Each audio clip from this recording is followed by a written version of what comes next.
ഒരാളെ കൊണ്ടുവന്ന് തവനൂർ മറവഞ്ചേരി അങ്ങാടിയിൽ ഞാൻ നിൽക്കുമ്പോൾ അരിയെ ഇതാന്ന് എൻ്റെ കയ്യിൽ ഏൽപ്പിച്ചിരിക്കുന്നു, ജയിപ്പിച്ച് പറഞ്ഞയക്കണം.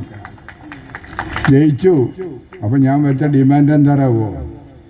ഇപ്പോൾ ഒരാളുണ്ടല്ലോ, എന്താ വർഗീയതയുടെ ഏറ്റവും അധികം തീതുപ്പുന്ന എന്താളുടെ പേര്,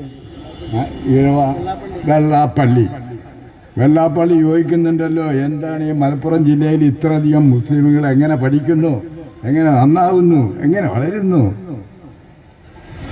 ഞാൻ പറഞ്ഞത്, ഞാൻ ഒരാവശ്യം ഉന്നയിക്കും ജയിച്ചു കഴിഞ്ഞാൽ. ചവിട്ടി പറഞ്ഞു ഞാൻ.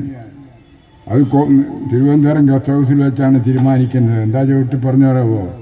വിദ്യാഭ്യാസ മന്ത്രിയാക്കണം. അങ്ങനെ ആദ്യത്തെ വിദ്യാഭ്യാസ മന്ത്രി. ഓർമ്മണ്ടോ?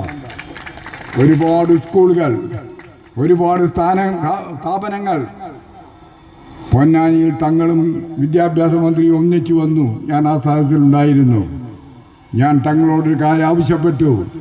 കോടിക്കണക്കിന് ഭൂസ്വത്തുള്ള, കോടിക്കണക്കിന് സ്വത്തുള്ള മൗനത്തിൻ സഭയുടെ കീഴിൽ ആദ്യമായി നമുക്ക് പൊന്നാനിയിൽ ഒരു ട്രെയിനിങ് BEd കോളേജ് തുടങ്ങണം.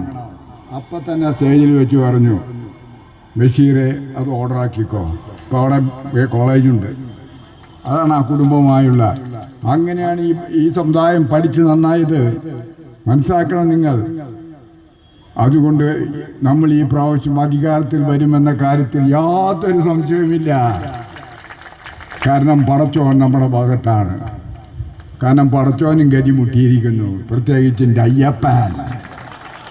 അത് പറഞ്ഞ് നിർത്താൻ ഞാൻ നീട്ടുന്നില്ല. അതുകൊണ്ട് കഴിഞ്ഞ 2 ആഴ്ച മുമ്പ് എനിക്ക് MLA ഒരു അവാർഡ് തന്നു.